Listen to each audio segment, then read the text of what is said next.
Assalamualaikum warahmatullahi wabarakatuh.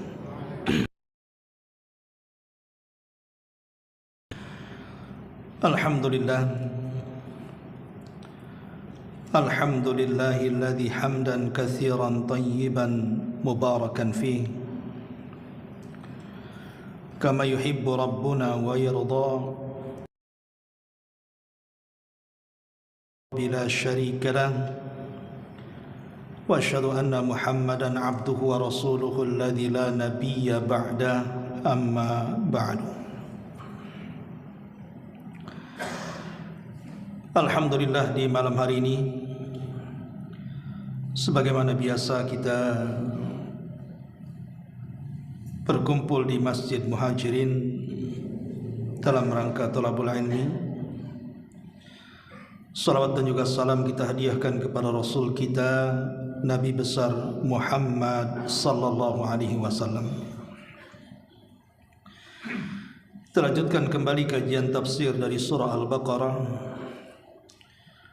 dan kita masuk ayat 30 dan seterusnya. A'udzubillahi minasyaitonir rajim. Bismillahirrahmanirrahim. Wa idh qala rabbuka lil malaikati inni ja'ilun fil ardi khalifah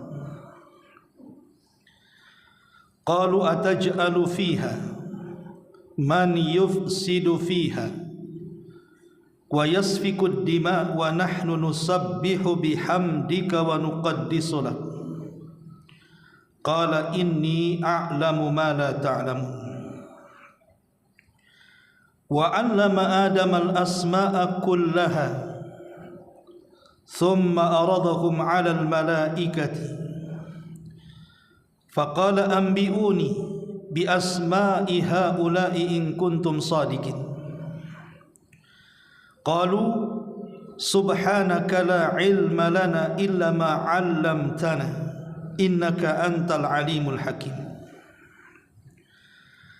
Qala ya Adam anbi'hum bi asma'ihim falamma anba'ahum bi asma'ihim qala alam aqul lakum inni a'lamu ghaibas samawati wal ard wa a'lamu ma tubduna wa ma kuntum taktumun.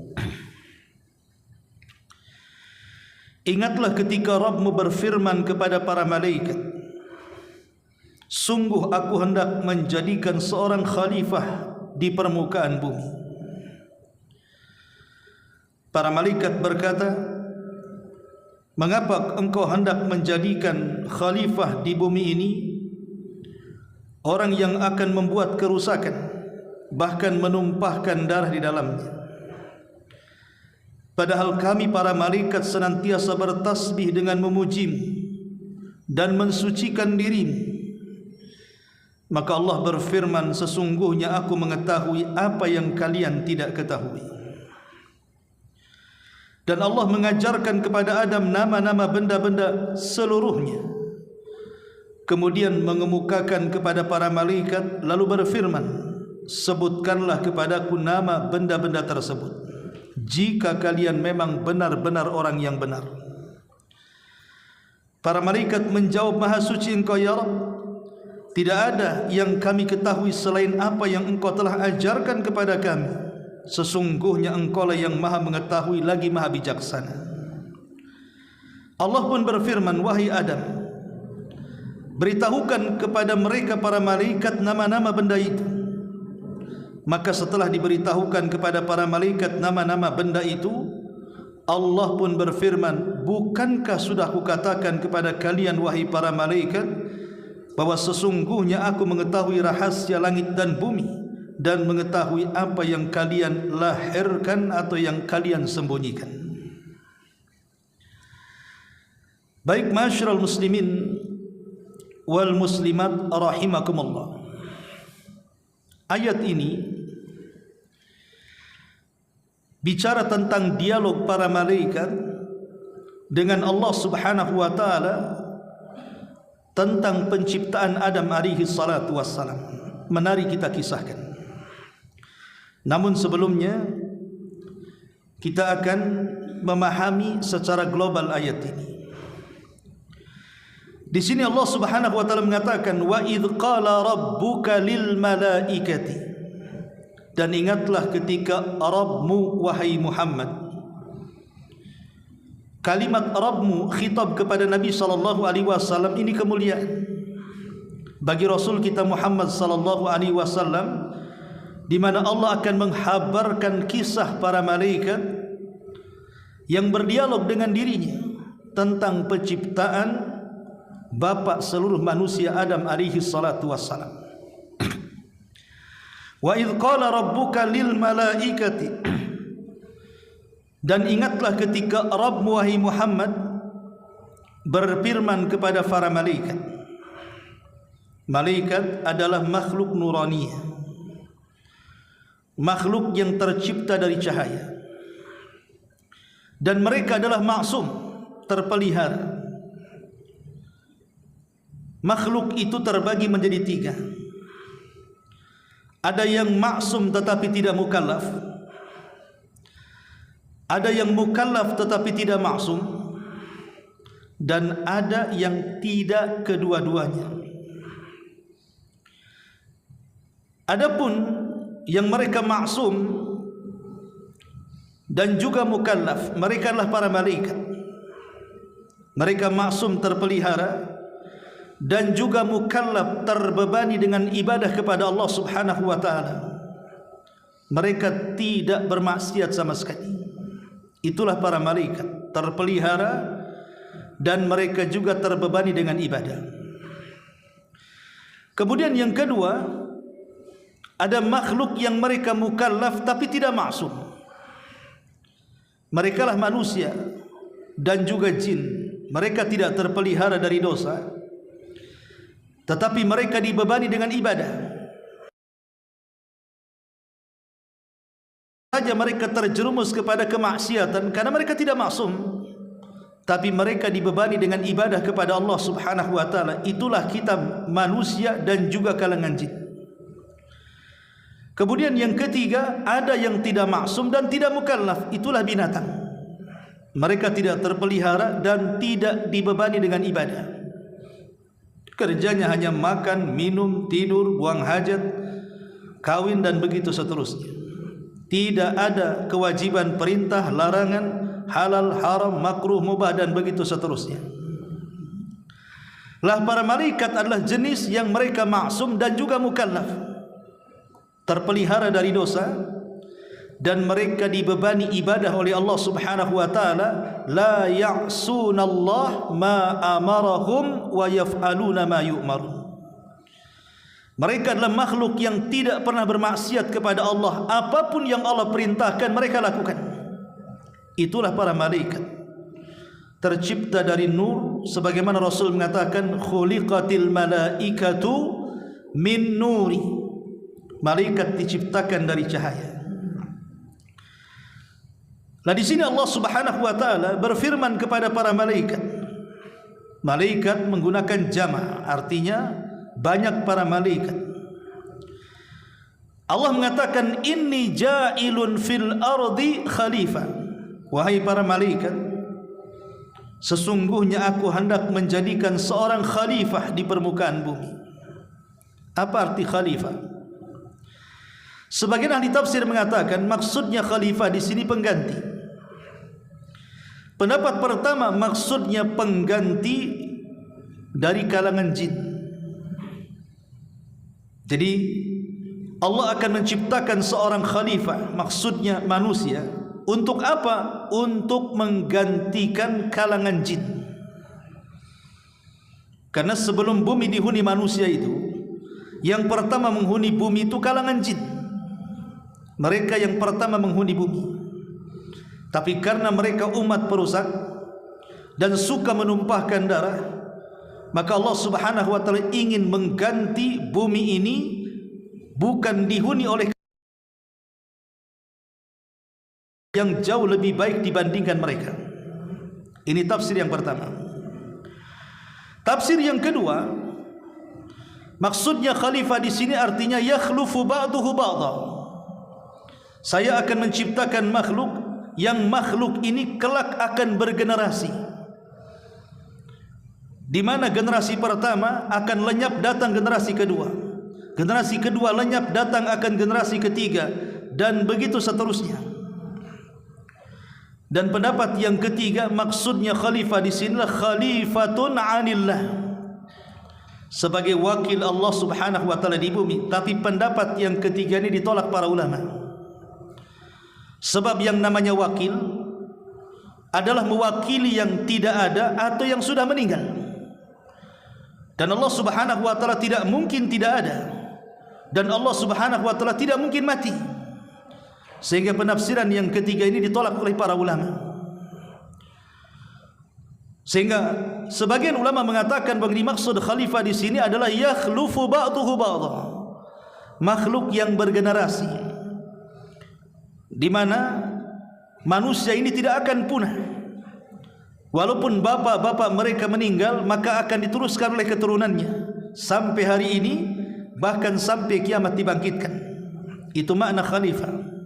Inni ja'ilun fil ardi khalifah. Kemudian Allah mengatakan qalu quddima.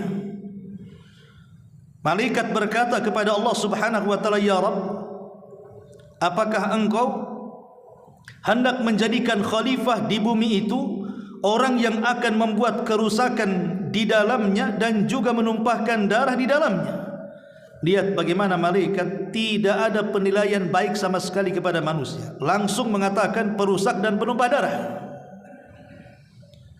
Padahal Adam belum diciptakan, belum ada sosoknya seperti apa, tapi malaikat langsung menilai negatif dan mengatakan, ya Rabb, apakah engkau akan menciptakan makhluk perusak dan penumpah darah? Belum diciptakan Adam sudah berpandangan negatif.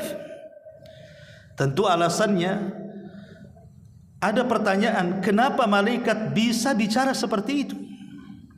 Makhluknya belum diciptakan tapi langsung menilai akan penciptaan Adam itu dengan nilai yang tidak baik. Sama sekali tidak ada kebaikan penilaiannya.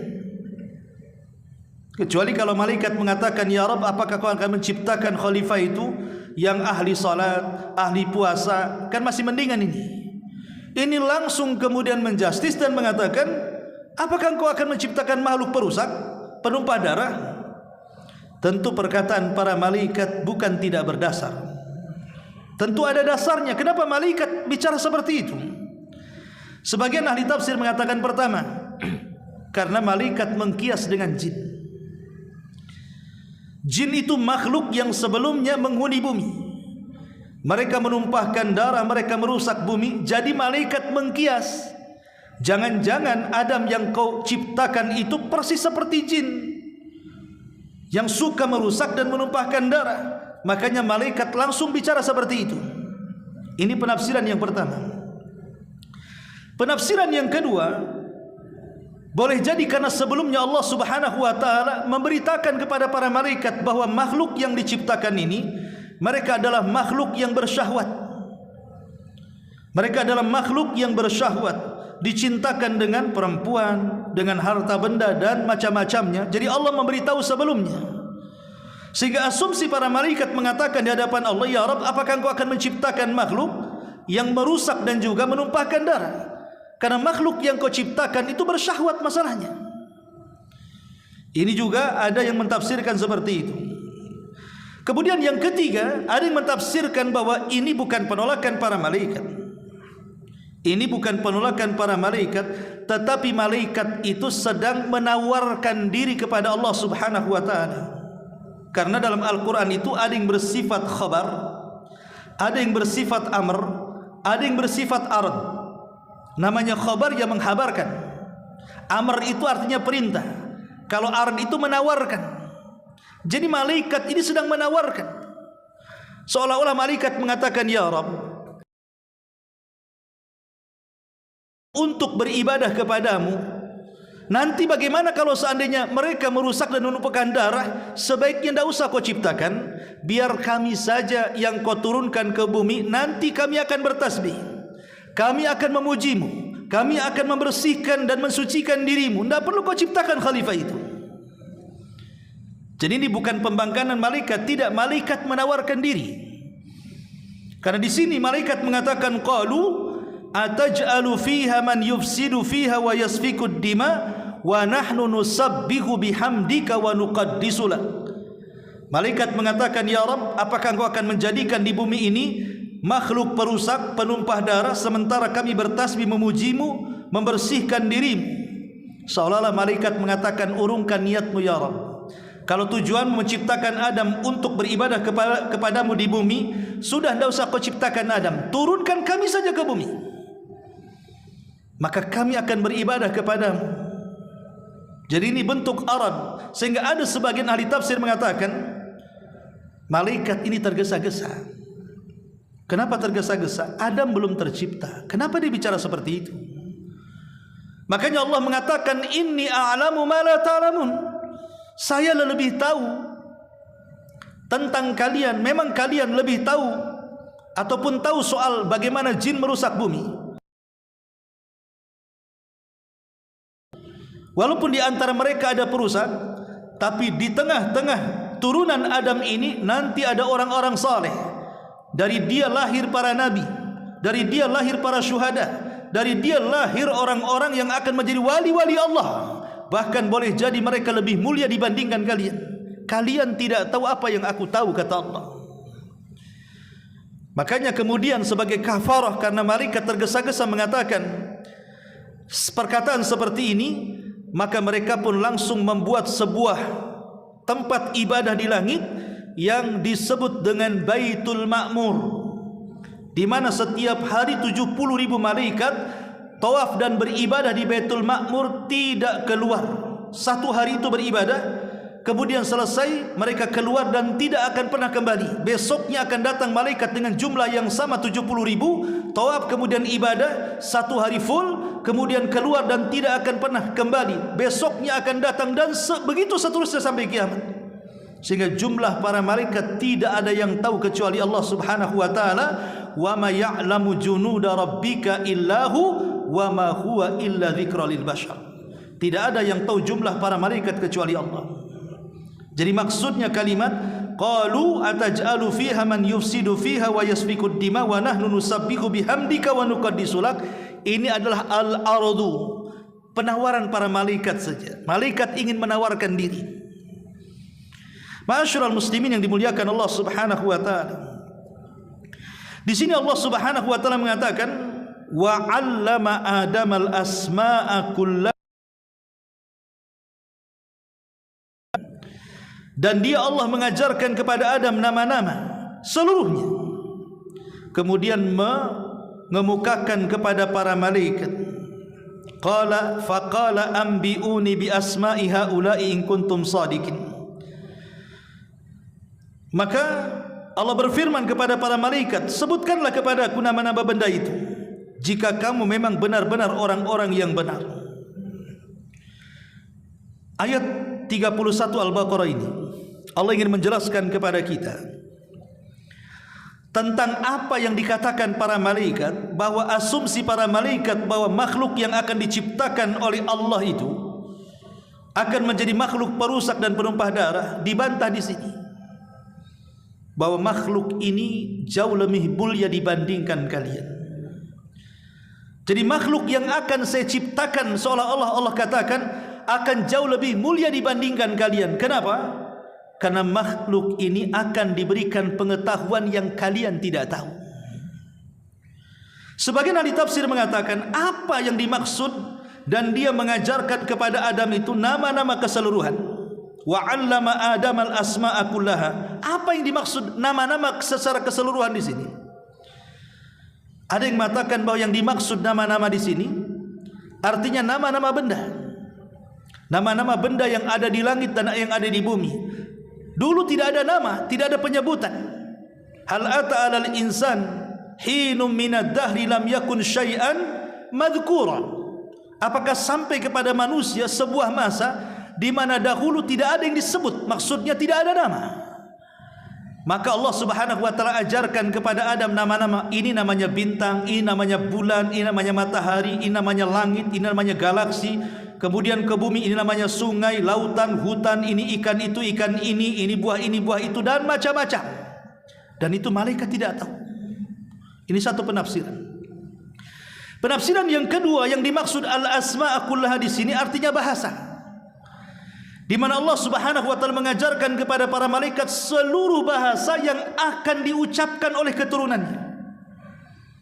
Kalau seandainya Nabi Adam hidup di zaman sekarang, dia datang ke Batam, maka dia pandai berbahasa Melayu. Kalau dia safar ke Jawa, maka dia akan berbahasa Jawa. Kalau dia safar ke Flores, kemudian ke Padang, maka pandai berbahasa Minang. Kalau dia ke Australia sana, maka dia pandai berbahasa Inggris. Maka semua bahasa yang akan diucapkan oleh kaumnya, oleh seluruh turunannya, Adam tahu. Itu maksudnya al-asma' kullaha. Jadi Adam akan diajarkan oleh Allah seluruh bahasa yang akan diucapkan turunannya. Bayangkan di Indonesia saja, suku-suku yang ada di negeri kita bahasanya macam-macam. Entah berapa bahasa yang diucapkan. Ada Sundanya, ada Jawanya, ada Minangnya, ada Melayu, macam-macam bahasa. Tapi Adam sanggup berdialog dengan seluruh bahasa dari turunannya. Ini juga di antara penafsiran para ulama, dan ini tidak diajarkan oleh para malaikat. Wa 'allama Adam al-asma'a kullaha thumma aradahum 'alal malaikah. Setelah itu Allah Subhanahu wa taala kemudian mencoba menguji para malaikat. Aku sudah ajarkan nama-nama kepada Adam. Sekarang saya akan uji kalian. Ini apa namanya? Itu apa namanya? Ini apa namanya? Itu apa namanya? Ambiuni bi asma'i haula. Sekarang habarkan kepada kami nama-nama itu. Malaikat terdiam. Sehingga malaikat akhirnya menyerah dan mengatakan, qalu subhanaka la ilma lana illa ma 'allamtana. Maha suci Engkau ya Rabb, kami tidak memiliki pengetahuan kecuali apa yang Kau ajarkan kepada kami. Innaka antal alimul hakim, karena Engkau zat yang maha mengetahui lagi maha bijaksana. Dari sini Allah Subhanahu wa taala ingin buktikan bahwa Adam lebih unggul dibandingkan para malaikat. Qala ya Adam, ambihum bi asma'ihim. Wahai Adam, sekarang buktikan kepada para malaikat nama-nama yang sudah kuajarkan kepadamu, bahasa yang sudah kuajarkan. Maka Adam pun memberitahu mereka. Falamma ambahum bi asma'ihim. Ketika kemudian Adam pun memberitahu ilmu yang sudah Allah ajarkan kepadanya di hadapan para malaikat, dan malaikat terdiam, tidak sanggup untuk menjawab, maka Allah Subhanahu wa taala akhirnya mencabar mereka dan mengatakan, alam aqul lakum inni a'lamu ghaibas samawati wal ardh wa a'lamu ma tubduna wa ma kuntum taktumun. Allah mengatakan, bukankah sudah kukatakan, aku ini mengetahui segala sesuatu yang gaib, baik di langit atau di bumi, baik yang tampak atau yang tersembunyi, aku tahu semuanya. Dari sini kata para ulama bahwa bagaimana Allah Subhanahu wa taala mengunggulkan Adam di antara para malaikat dengan apa? Dengan ilmu pengetahuan. Kalau kita ingin mengungguli para malaikat, maka cerdaslah dalam ilmu. Ada sebagian ulama memerinci, kenapa Adam alaihi salatu wasallam dimuliakan oleh para malaikat? Pertama, karena Adam diciptakan langsung oleh Allah, langsung dibentuk oleh Allah Subhanahu wa taala dengan tangannya. Untuk apa? Untuk menghilangkan kesombongan iblis. Kemudian yang kedua, Allah agungkan Adam di antara para malaikat dengan sujudnya para malaikat kepada Adam. Dan itu tidak pernah dilakukan kepada iblis atau sebaliknya, Adam sujud kepada para malaikat. Yang ketiga, Allah ajarkan kepada Adam nama-nama atau ilmu yang Allah tidak ajarkan kepada jin dan juga para malaikat. Dari sini tiga perkara ini menunjukkan tentang kemuliaan Adam di atas malaikat, bahkan di atas kalangan jin. Adam jauh lebih mulia di antara mereka. Baik, ini makna secara global dari surah Al-Baqarah 30 sampai 33. Baik, kita akan rinci kisahnya. Ma'asyiral muslimin yang dimuliakan Allah Subhanahu wa taala. manusia ataupun makhluk yang berakal.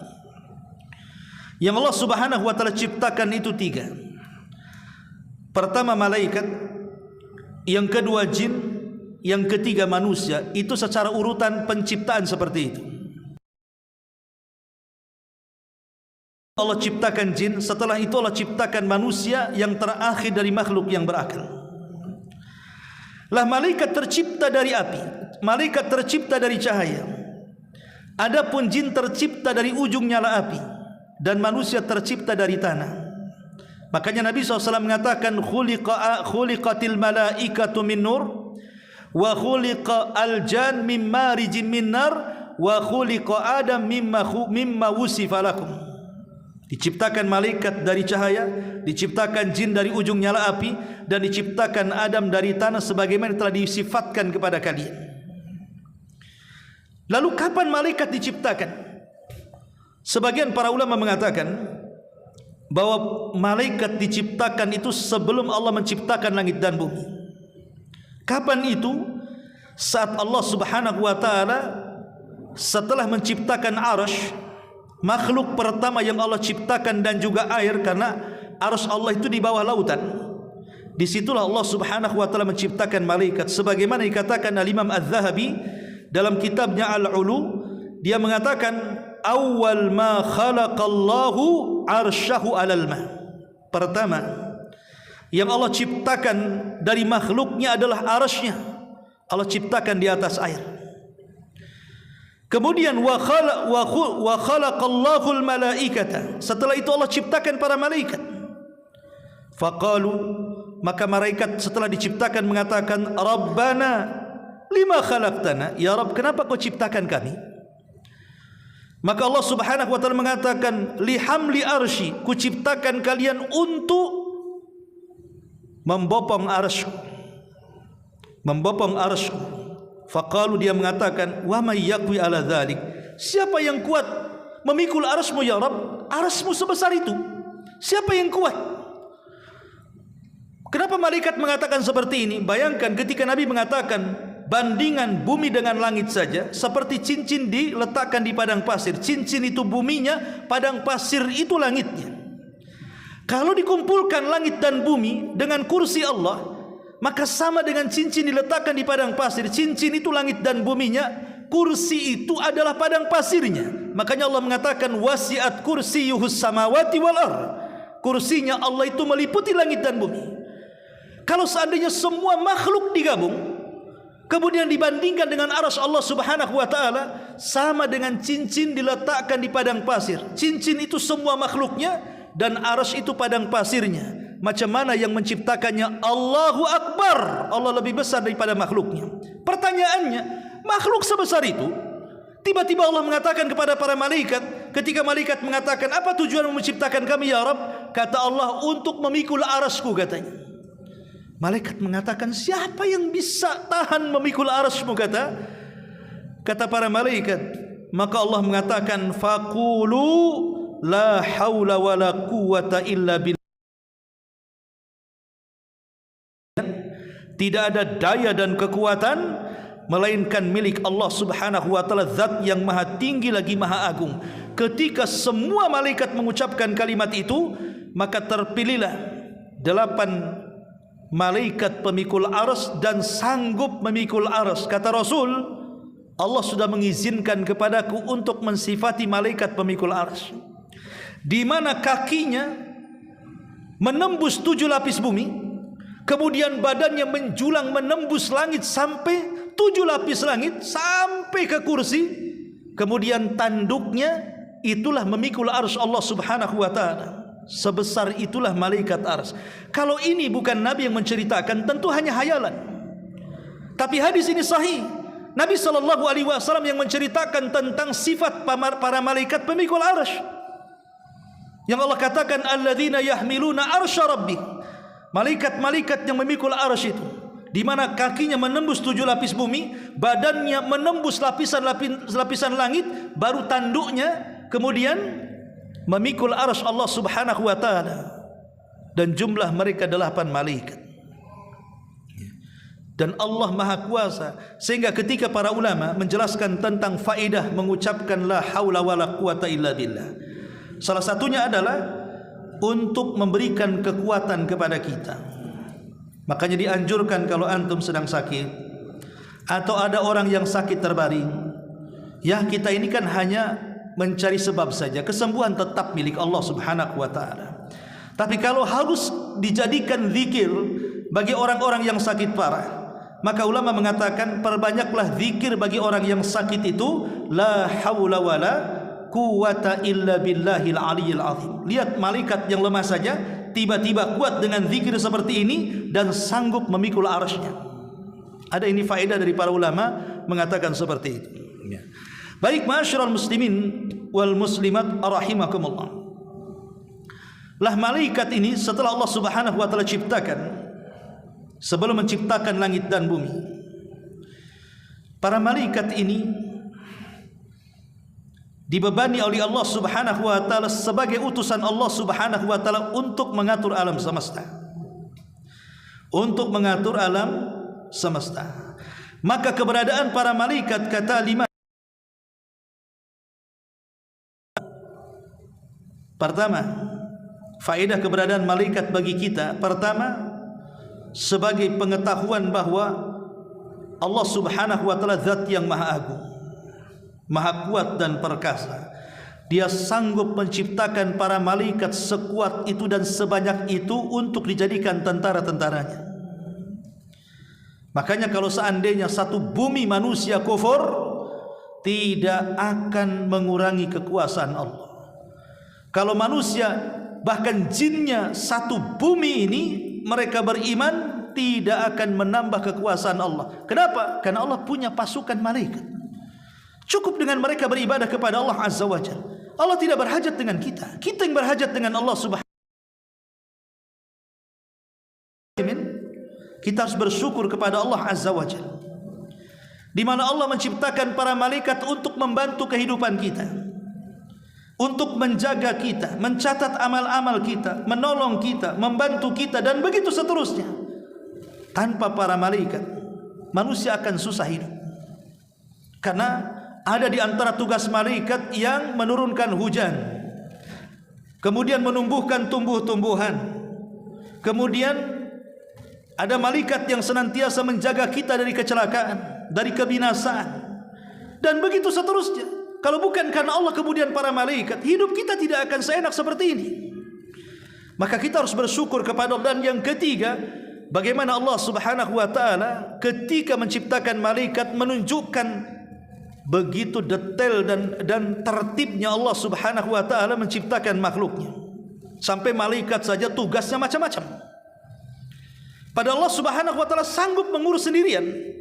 Tapi kenapa Allah Subhanahu wa taala kemudian menciptakan para malaikat untuk bertugas sebagai perintah Allah Subhanahu wa taala menjaga alam semesta ini? Tidak lain dan bukan hikmahnya, tentu hanya Allah yang tahu. Tetapi ini juga bisa kita ambil petik hikmahnya tentang bagaimana Allah itu memiliki kedisiplinan yang luar biasa ketika menjaga tatanan alam semesta ini. Sampai banyak para malaikat yang ditugaskan macam-macam. Ya. Ma'asyiral muslimin wal muslimat rahimakumullah. Baik, dalam ayat ini Allah Subhanahu wa taala ingin menjelaskan kepada kita tentang hubung kait para malaikat dengan manusia. Jadi sejak Allah Subhanahu wa taala menciptakan Adam, kemudian Allah Subhanahu wa taala memberitahu para malaikat. Dan ketika Allah Subhanahu wa taala betul-betul menciptakan Adam, yang diperintahkan untuk mengambil bahan bakunya juga siapa? Malaikat juga. Al-Imam Ibnu Katsir rahimahullahu taala menyebutkan di dalam kitabnya Al-Bidayah wan Nihayah dari riwayat Abi Hurairah radhiyallahu anhu tentang kisah penciptaan Adam. Pertama, Allah Subhanahu wa taala mengutus Jibril dan mengatakan, "Ya Jibril, turun kau ke bumi, ambil beberapa sifat tanah, kemudian bawa ke hadapanku." Maka Jibril kemudian datang ke bumi, tetapi ketika hendak mengambil tanah di bumi, bumi marah. dan memarahi Jibril dan mengatakan a'udzu billahi mink an tunqisa minni. Kata bumi kepada Jibril, wahai Jibril, aku berlindung kepada Allah, jangan sekali-kali kau kurangi tanah yang ada di bumi, pergi kau ke sana. Diusir oleh bumi Jibril. Maka Jibril pun kemudian tidak jadi mengambil, kemudian kembali menghadap Allah Subhanahu wa taala. Kemudian setelah itu karena gagal mengambil tanah, Allah kirim Mikail.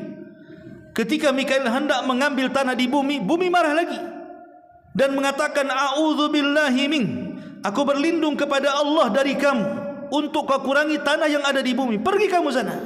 Maka Mikail pun kemudian gagal mengambil tanah dan kembali menghadap Allah Subhanahu wa taala. Kemudian Allah utus beberapa malaikat, semuanya gagal. Maka yang terakhir Allah Subhanahu wa taala mengutus malakul maut dan mengatakan, ya malakul maut, ambil tanah di bumi sebagai bahan baku Adam. Maka malakul maut pun kemudian turun ke bumi. Ketika hendak mengambil, bumi mengatakan a'udzu billahi mink, aku berlindung kepadamu untuk mengurangi tanah yang ada di bumi. Tapi malakul maut juga mengatakan, aku juga berlindung kepada Allah kalau aku tidak mengambil tanahmu di bumi, katanya. Mau tidak mau, akhirnya malakul maut pun mengambil beberapa tanah dan sifat-sifatnya di bumi. Jadi diambil dari tanah yang bersifat keras, ada yang bersifat lembek, ada yang tengah-tengah di antara keduanya dengan berbagai macam warna, ada yang tanah hitam, merah, putih dan begitu seterusnya. Dan itu akan menjadi watak dan sifat-sifat manusia disesuaikan dengan sifat tanah. Makanya wajar ada manusia yang berkulit putih, mungkin tanah putih. Ada yang berkulit hitam, mungkin tanah kebakar. Ada yang berkulit belang-belang, mungkin campuran, kan itu. Ada yang keras hatinya, mungkin tanahnya keras. Ada yang lembut hatinya, mungkin lempung. Ada yang suka bersengketa, ya tanah sengketa, dan begitu seterusnya. Ya. Boleh jadi mungkin manusia itu memiliki sifat-sifat yang ada pada tanah itu. Makanya Rasul mengatakan, wa khuliqa Adam mimma wusifa lakum, dan Adam diciptakan sesuai dengan sifat-sifat yang telah Allah berikan kepada kalian. Maksudnya sifat manusia disesuaikan dengan sifat tanah, karena kita diciptakan dari tanah dan akan kembali kepada tanah. Ma'asyiral muslimin yang dimuliakan Allah Subhanahu wa taala, dari sini kita tahu bahwa ada hubung kait malaikat dengan manusia, karena yang mengambil bahan bakunya juga malaikat. Setelah kemudian Allah Subhanahu wa taala membentuk Nabi Adam dengan bentuk yang paling baik, sampai Allah mengatakan laqad khalaqnal insana fi ahsani taqwim, sungguh kami ciptakan manusia itu sebaik-baik bentuk. Maka Allah biarkan mengeras. Makanya Allah Subhanahu wa taala mengatakan di dalam Al-Qur'anul Karim, Allah mengatakan inni khaliqum basharan min salsalin min hama'im masnun, sesungguhnya aku menciptakan manusia ini dari tanah liat kering, dari lumpur hitam yang dibentuk. Maka Allah membentuk sampai akhirnya mengeras. Dalam riwayat 40 tahun dibiarkan. Setelah Allah Subhanahu wa taala menciptakan Adam dengan tangannya, dan itu belum pernah dilihat oleh siapapun. Ketika malaikat melihat Adam dalam bentuk seperti itu, takjub. Luar biasa Allah menciptakan kita itu. Bahkan yang lebih takjub juga iblis. Kok ada ciptaan yang bentuknya seindah ini? Tapi karena iblis sudah ada hasad dalam hatinya, dia bukan hanya melihat. Kalau malaikat melihat saja, dia kemudian masuk di lubang telinga, keluar di lubang hidung, masuk ke lubang hidung, di luar ke lubang mulut, dan begitu seterusnya. Sambil ketika sudah puas ditepuknya Adam yang masih berbentuk patung itu, rupanya berbunyi. Kata iblis, ini makhluk lemah. Kenapa? Karena makhluk ini penuh dengan rongga, berarti perlu makan, minum dan begitu seterusnya. Kata iblis, kalau Allah kuasakan makhluk ini kepadaku, sudah kuhancurkan. Hasadnya sudah nampak di sini. Makanya ketika Allah Subhanahu wa taala kemudian hendak meniupkan ruh kepada Adam alaihi salatu wassalam, inilah perbedaan Adam dengan kita. Kalau Adam itu dibentuk dulu jasadnya baru diciptakan ruhnya. Kalau kita diciptakan ruhnya dulu baru dibentuk jasadnya. Jadi Adam itu dibentuk dulu jasadnya, baru ruhnya diciptakan. Dan Allah Subhanahu wa taala menciptakan ruh Adam ini dinisbatkan kepada dirinya, sama dengan Isa bin Maryam. Ini dua ruh yang dinisbatkan kepada Allah adalah ruhnya Adam dan ruhnya Isa bin Maryam. Allah mengatakan terhadap Isa, wa kalimatuhu alqaha ila Maryam wa ruhum minhu, dan ruhnya dari Allah. Seolah apa? Ruhnya Isa disandarkan kepada Allah. Adam juga sama. Fa idza sawaituhu wa nafakhtu fihi min ruhi, dan apabila sudah kusempurnakan ciptaannya, fa idza sawaituhu wa nafakhtu, dan aku tiupkan min ruhi, dari ruhku. Lihat di sini ruhku, ini maksudnya Allah di sini. Ruh disandarkan kepada Allah. Hanya ada dua ruh dalam Quran yang disandarkan kepada Allah, menunjukkan dua ruh ini sangat istimewa. Makanya ketika Allah Subhanahu wa taala betul-betul meniupkan ruh kepada Adam, apa kata Allah? Semata-mata ruh masuk ke dalam jasad Adam, faqa'u lahu sajidin, kalian harus sujud. Fasajadal malaika, maka malaikat sujud. Ahli tafsir mengatakan, kenapa malaikat sujud kepada Adam? Ada yang mengatakan bahwa malaikat sujud bukan kepada jasad Adam, tapi kepada ruh Adam. Ketika ruh dimasukkan, malaikat sujud karena menghormati ruhnya. Karena ruhnya Adam berbeda dengan ruh manusia yang lainnya. Itu ruh yang disandarkan kepada Allah. Makanya dari sini kemudian ada kesimpulan bahwa jasad itu tidak ada harganya ketika ruh keluar dari jasadnya. Tapi jasad itu akan bernilai ketika ruh itu masih ada di kandung badan. Dan itu terbukti dalam fakta. Coba kalau ada orang mati, walaupun dia presiden, biarkan di tepi jalan seminggu, jangan dia apa-apain. Setelah seminggu, siapa yang berani mendekatinya? Sudah jadi bangkai, bau dan begitu seterusnya. Tapi ketika dia ada ruhnya, mulailah dia pakai pakaian, pakai seragam, pakai pangkat, pakai seragam jabatan dan begitu seterusnya, baru manusia menghargainya. Jadi malaikat itu maksudnya menghargai ruh dengan sujud.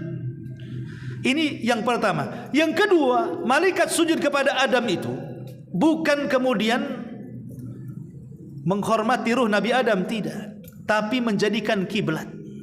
Sama dengan kita menjadikan Mekah itu sebagai kiblat, kemudian kita sujud menghadap Ka'bah. Maka para malaikat sujud juga sama, menjadikan Adam itu sebagai kiblat. Makanya kemudian mereka sujud. Dan sujud di sini bukan sujud ibadah, karena tidak boleh sujud ibadah diberikan kecuali kepada Allah. Maksudnya di sinilah sujud penghormatan.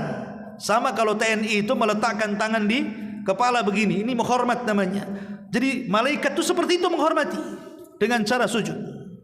Tapi ini sujud penghormatan, bukan sujud ibadah. Karena sujud ibadah tidak boleh kecuali diberikan kepada Allah Subhanahu wa taala. Ma'asyiral muslimin yang dimuliakan Allah Azza wa Jalla. Lah ketika itulah kemudian Allah Subhanahu wa taala menjadikan para malaikat dan juga manusia ada hubung kait yang sangat erat sekali. Mulai dari penciptaannya sampai kemudian sujudnya para malaikat kepada Adam, sampai kemudian malaikat ditugaskan oleh Allah untuk terus berhubungan dengan manusia, baik manusia secara umum atau manusia secara khusus orang-orang yang beriman, sejak diciptakan, dilahirkan, diwafatkan, dikuburkan di padang mahsyar sampai ke surga. Adapun hubung kait dengan kita manusia biasa, maka sejak kita diciptakan oleh Allah Subhanahu wa taala, kita diciptakan dalam bentuk janin dalam perut ibu, 40 dalam bentuk sperma, 40 berikutnya dalam bentuk darah, 40 berikutnya dalam bentuk daging. Kemudian ketika lengkap 4 bulan, kemudian ditiupkan ruh. Siapa yang meniupkan ruh? Malaikat.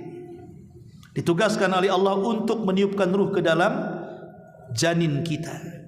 Kemudian dicatat berapa rizkinya, berapa bahagianya, berapa celakanya, berapa umurnya, dan begitu seterusnya. Kemudian lahir ke bumi, Allah simpan satu malaikat untuk memberikan was-was kebaikan, sebagaimana Allah simpan satu jin untuk memberikan was-was keburukan. Itulah qarin. Dan qarin ini tidak akan lepas sampai manusia mati. Baru setelah kemudian berjalan di dunia, macam-macam para malaikat itu ditugaskan untuk menjaga kita. Sehingga Allah mengatakan, wa inna alaikum lahafidin. Dan sesungguhnya bagi kalian wahai para malaikat, ada malaikat-malaikat penjaga manusia. Coba bayangkan ketika kita naik kendaraan, yang harusnya ketabrak tidak ketabrak, siapa yang menyelamatkan? Malaikat. Yang harusnya kepleset tidak kepleset, siapa yang menyelamatkan? Para malaikat. Yang harusnya jatuh tidak jatuh, siapa yang menyelamatkan? Para malaikat. Kemudian kita tidur, yang harusnya banyak semut dan serangga masuk ke lubang hidung, masuk ke lubang telinga, tapi tidak ada serangga yang masuk ke lubang-lubang yang ada di badan kita. Padahal hari-hari kita musuhan dengan binatang. Coba lihat, semut kita semprot baygon, kemudian nyamuk juga kita bantai di rumah itu. Semua hasyarat, makhluk-makhluk kecil kita sapu, kita buang keluar. Kalau Allah taruh dendam kepada makhluk-makhluk kecil ini, boleh jadi kita tidak mungkin hidup di bumi. Tidur sebentar tahu-tahu penuh dengan nyamuk, penuh dengan semut, penuh dengan kecoa, macam-macam kan. Tapi itu semua tidak mendekati kita. Siapa yang jaga? Siapa yang menjauhkan makhluk-makhluk itu dari kita? Pada kita sedang tidur tidak sadar, para malaikat yang ditugaskan untuk menjaga kita. Lihat bagaimana hubung kait yang luar biasa. Dan ini pembahasan yang sangat panjang sekali.